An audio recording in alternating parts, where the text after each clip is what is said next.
And the reason is because creatine is taking the stress load and the energy load off of other processes in the body, allowing for energy to be allocated to recovery and repair and ultimately lower inflammatory levels.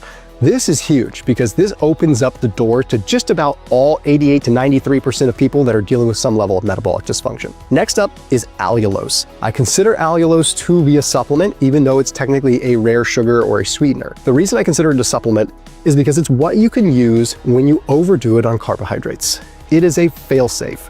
It utilizes a very similar receptor to fructose. So what happens is when you use allulose along with a higher glucose meal, it not only lowers some of the absorption of the fructose or sucrose in general, but it also has an effect on what is called GLUT5, which can actually bind and help escort high levels of glucose. So GLUT5 is a transporter for glucose when it's really in an elevated state. That's the best way to put it. It's a little complex, but essentially it has an affinity when glucose is higher. So allulose acts as a buffer to prevent your glucose from getting high. So you have a cheat meal, have a tablespoon of allulose with it. Add a tablespoon of allulose syrup on your ice cream if you're really wanting to have a treat. I mean, obviously avoid the stuff when you can in terms of sweets, but allulose is a great fail-safe. I put honey as a supplement too, because although honey is a tremendous sweetener and a great source of carbohydrates when you need it, I treat it as a polyphenol-rich prebiotic antioxidant food.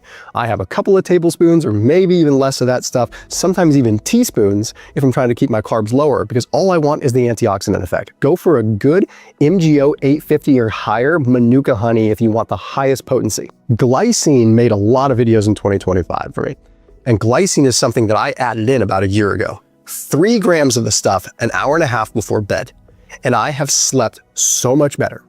I am now getting to a point where I don't have to get up to pee until almost 4:30, where I was having to get up to pee around 2 a.m. before. It has an effect on the bladder. So not only does it help you stay calm and act as a neurotransmitter and help you sleep, it has this impact on the bladder that makes it so that you don't feel the need to pee as much. It doesn't mean you're going to wet the bed. It just means it delays that effect. So the only downside I'm finding is I used to wake up to pee at like 2 a.m. and then I would have a hard time falling asleep, but eventually I'd get back to sleep. If I don't wake up to pee until 4:30, I'm so far into the night, a lot of times I just end up getting up.